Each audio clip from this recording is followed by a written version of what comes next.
আঁকতে ভালোবাসেন কিংবা ফাইন আর্টসের প্রতি আপনার কি একটু বিশেষ ঝোঁক রয়েছে?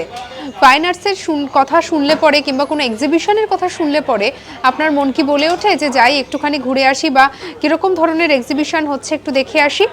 তাহলে অবশ্যই এই খবরটি আপনার ভালো লাগবেই।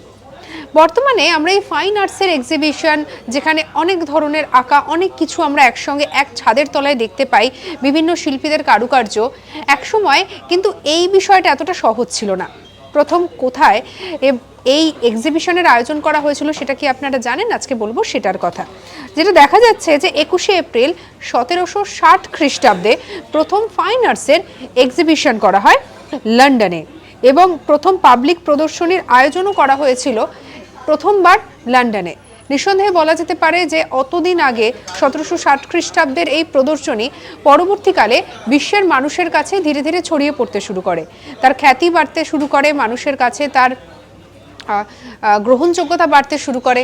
সঙ্গে রাখুন আজ তাক বাংলাকে। অন্যান্য খবরের জন্য সাবস্ক্রাইব করে নিন।